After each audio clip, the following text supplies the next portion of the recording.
Eric Ten Hag returns with a friendly game against Cadiz. That is tomorrow in Spain. Obviously, it's really going to be a very huge game to see where the fitness levels of his players that he thinks are going to be available for the game of Burnley and Nottingham are going to be. That is what he is going to be so much interested in. So today we are here to bring you what we call the match build up between the friendly of Cadiz and Manchester United. I'm going to talk a lot about Manchester United because Cadiz doesn't have lots of players away at the World Cup, meaning that most of their players are available, and it's really going to be a very huge test at all for Manchester United, but I believe the players available can get the job done. Who do you think is going to start? According to me and my team here at United Matters channel, we've gone ahead to solicit 11 players that we believe are going to be named in the starting 11 of a team of Manchester United. So smash the like button, comment and share, and if at all you're watching us for the very first time, lower right bottom corner, that's the place to be. Smash the subscription button after smashing it, hit the notification bell, that will enable you get notified every time I upload a video to this channel, and Rokan David is my name. Now, this game of football comes in at a very hard time of different players at Manchester United, especially Aaron Wan-Bissaka, Brandon Williams, and Donny van Beek. Very many people pointing up a finger at them and saying that they're not fitting or really suiting the style of Manchester United and they should find their way out. Something that I don't agree with, especially for Donny van Beek and Brandon Williams, because I believe there is a player in Brandon Williams, there is a player in Donny van Beek. But for Aaron Wan-Bissaka, I believe Eric Ten Hag has already made up his mind that he is not going to feature into his team anymore. But in the situation where he has found himself, he has nothing to do, he might find himself to be forced to include Aaron Wan-Bissaka into the starting 11 of Manchester United, the team that is going to play tomorrow. Remember, the last time we played a game of football, it was between United and Fulham. We beat Fulham by 2-1. Alejandro Garnacho scoring the winner, and obviously he might get a chance to go on and showcase his goodies again for United tomorrow. And the game is going to be played at 22 hours African Standard Time. So let's get into the team of United. No player is injured. According to all those that really traveled to Spain, all of them are fully fit, and the manager has a very, very, very wide range of players to make choice of in his starting 11 against Cadiz. The system, as usual, Eric Ten Hag plays with a 4-2-3-1. That's known. It never changes. That's what Eric Ten Hag does. And obviously, in the goal department, there is Debre Vuka, and there is another player who goes by names of David De Gea. I believe it's going to be David De Gea this time round to start in goal and obviously do the needful for this game of football and see whether he has gone ahead to improve a lot on his ball distribution skills, because by the time we came to the end of the season, David De Gea had proven to us that he's turning into a better sweeper keeper and a better distributor of the ball starting from his goal line. So that is David De Gea, expected to start, not taken to the World Cup, forced into early retirement of the national team, and obviously Spain right now is playing Morocco, and Unai Simon is in goal for Spain. David De Gea not among the 3 goalkeepers that Enrique chose to go with in Qatar. So let's go to the right back. The right backs are variable. There is Brandon Williams and there is Aaron Wan-Bissaka, and I believe if Diego Dello was here or another right back, Aaron Wan-Bissaka wouldn't have played a part in this game of football. But the absentia of right backs at Manchester United is going to force Eric Ten Hag to start this man at right back, and that is Aaron Wan-Bissaka. £50 million bought from Crystal Palace by Ole Gunnar Solskjaer.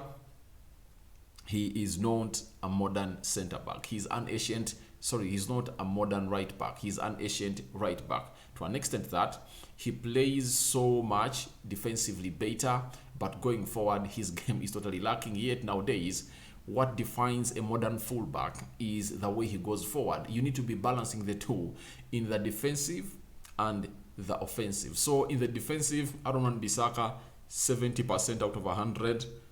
In the offensive, 20% in there for you. So it shows you that the team misses a lot on him, especially going forward. And secondly, he is not comfortable on the ball. With Erik ten Hag's system that he deploys of playing from the back, he is not comfortable on the ball. And tomorrow, I want to see how Aaron Wan-Bissaka is going to adapt. To adapt with that ball playing system of Erik ten Hag, and how he is press resistant. Because when you ask me players that are really press resistant at Manchester United, I don't call in Aaron Wan-Bissaka. Now, with the left backs of United all at the World Cup, that is Tyrell Malacia and Luke Shaw, there is only one player left to come out and really do that part. He did it very well, remember, during the era of Ole Gunnar Solskjaer, when Luke Shaw was really injured in the season of 2019-2020, and he did a very wonderful job. That is a man known as Brandon Williams. These are two players that Erik ten Hag has not used in his squad ever since they will return from injury. For Aaron Wan-Bissaka, out of the 2,000 plus minutes United has played before the World Cup break, he has only played 8 minutes. For Brandon Williams, not even a single minute for Manchester United. But I believe with this game of Cadiz and the absentia of very many players, Brandon Williams has a chance to prove himself to the manager, Erik ten Hag, that he can get everything done and dusted. Because for him, I believe he's better. He's better on the ball. He's press resistant. He can pass. He can run. And obviously, he has something to show the manager, not like Aaron Wan-Bissaka. Because for Aaron Wan-Bissaka, he has failed. But for Brandon Williams, let's see tomorrow how he goes on to play in that team of Manchester United, as Erik ten Hag tries to see to it that he gets some minutes in those legs of his players. Let's go to the central defense. Obviously, when you look at the central defenders of Manchester United, Harry Maguire, Lisandro Martinez, Rafael Varane, all in the World Cup, and they are going to be there for the next 3 or 4 days. I don't expect them to return early enough, because even when via the weekend a team is knocked out, they would take more 7 days to come out and play. What does that show you? That they might return to United around the 16th. So that means the defenders available are the ones that he's going to use even in the next game we are going to play, I think on Saturday in Cadiz, when you're playing Real Betis. Not so the only senior defender available is Victor Lindelof, and is going to start on the right side of the central defense. And the other one is, I think, 20 years of age, 19-20, is Tengi Mengi. You know him very well. This guy is coming in from the academy of Manchester United, and he was loaned to Birmingham, though he returned back to United when he was really injured. Looks like he's just at that age, young age, but obviously having lots of injury problems. And these are the kind of defenders that I believe, if at all they keep fully fit, they can impress Erik ten Hag to come up and really do the job for the club of Manchester United. So that is Tengi Mengi, and the back four of United. Right back, Aaron Wan-Bissaka. Left back, Brandon Williams. Right side of the central defense, Lindelof, Victor.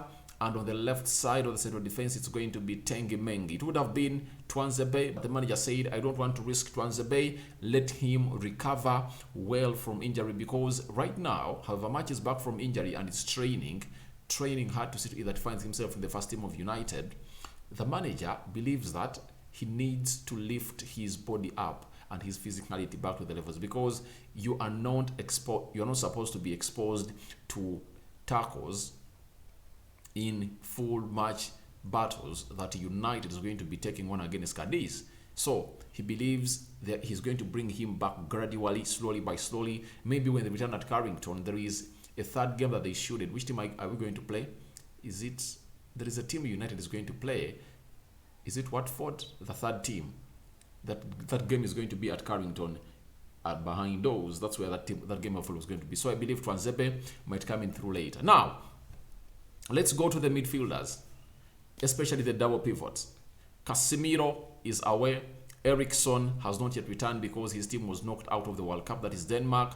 He has to rest for almost 7 days, but I believe by the beginning of next week, he might show up in Spain to join his teammates. That is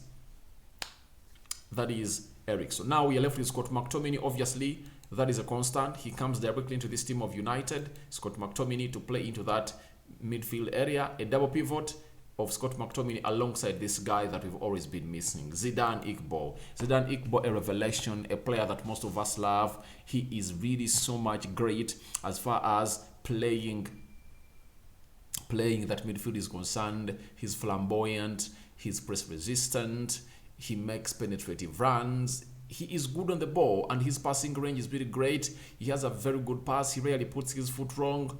And obviously, it's going to be a very good chance for him to play tomorrow. Erik ten Hag believes in him as one of the best passers of the ball at Carrington. And he said this player would have already made it to the starting 11 of United. And he's doubtful why the managers that were available never used him. But to me, Zidane Iqbal is a talent. He's a talent that we are going to see play a lot for United in future. But with the absentia of Casemiro and Freddy Rodriguez, Eriksson, he comes in through to play into that double pivot of Manchester United to take on a team in the names of Cadiz down there. Now, the other man is Donny van Beek to come into that area with Bruno Fernandes playing his game today against Switzerland, against Portugal. He is going to be trying to see to it that Portugal goes through to the quarterfinals. Not so.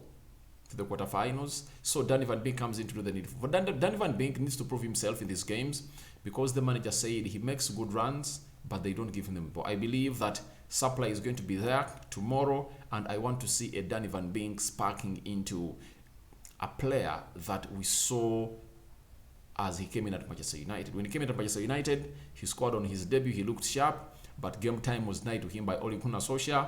Obviously, he fell deep in form, but let's see whether these games of football can really get him back to the player that we used to know, because if he was really bad off, the manager would have gone ahead to do the needful and did to him what he did to Jadon Sancho, because Sancho was sent to Netherlands to see to it that he really gets himself back in shape, and that's what Erik ten Hag went ahead to do. And this shows you that if Donny van Beek was left here, that means the manager has lots of things he views in him. The player understands the manager better, and we expect Donny van Beek to explode in these two games, the one against Cadiz and the one against Real Betis over the weekend, and we pray that he remains injury free.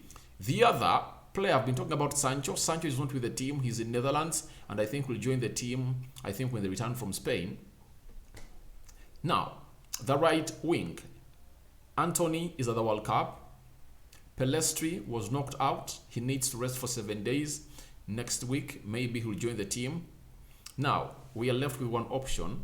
Sorry, there are two options. There's Shora Shoretire and Anthony Elanga. I believe Erik ten Hag would like to go strong with the players that he's having now, and I believe Anthony Elanga will play as a right attacking midfielder for Manchester United, and obviously the man of the moment that everyone has on his lips, that is Alejandro Garnacho, playing as a left attacking midfielder for Manchester United in this game of football that we are really going to see whether he still has that killer instinct on him. That is Alejandro Garnacho. Remember, this boy is a one in making. He has 4 goal involvements in 4 games. At his age of 18, that's a lot that he put out for himself. And I believe he still has more for the club of Manchester United. Starting up in the game of Sheffield, played 73 minutes.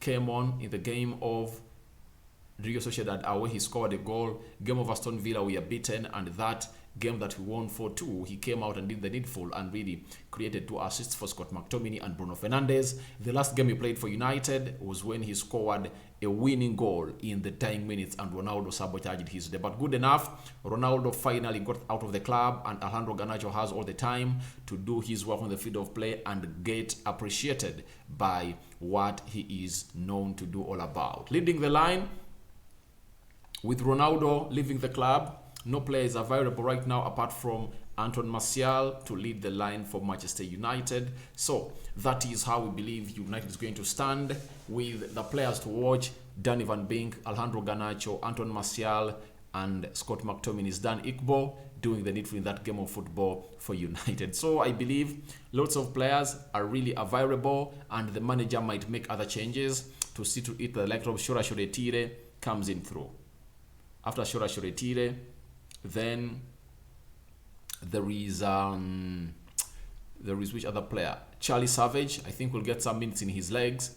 There is Charlie McNeil, he also get some minutes. There is Hagil, he also gets some minutes. There is Maino, I like that guy. I believe he'll get some minutes in the midfield area. So I believe most of the players will play between 45 and 60 minutes. Then he'll make changes to see to it that other players come on through and do the needful for the club of Manchester United. So thank you for watching in. That is how United is going to stand, and that is my predicted lineup. I don't know what you think about your predicted lineup and how you think your team is going to stand, but I believe Brandon Williams has a chance to prove himself the manager that plays. I'm available, I can get the job done.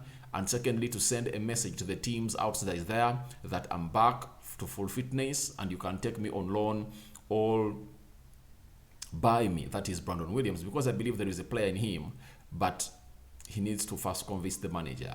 Tengi Mengi, he has a chance also to come in through to play the central defense and really prove to the manager that I'm really the guy responsible for this and ready to get this done and dusted. Aaron Wan-Bissaka, no chance. He has always failed. That's why in the game of Fulham, the manager went ahead to play with an inverted right back, Terrell Malacia, in his position. Yet Aaron Wan-Bissaka was fit and he never even made it to the bench of Manchester United. Then Alejandro Garnacho, Martial, Anthony Elanga, front three to terrorize Cadiz. Danny Van Beek responsible for really getting them those killer passes, with Scott McTominay and Zidane Iqbal linking the midfield to the attack.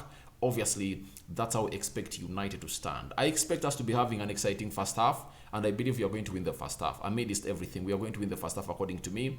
But the game result will depend on the changes that the manager is going to make, because most of the players we are having are really coming in from the academy, and you cannot come out and really know what these academy players are going to come out and really give you on any day. So you saw Arsenal, they were playing Watford. When they brought on their players that really played on a daily, they were winning.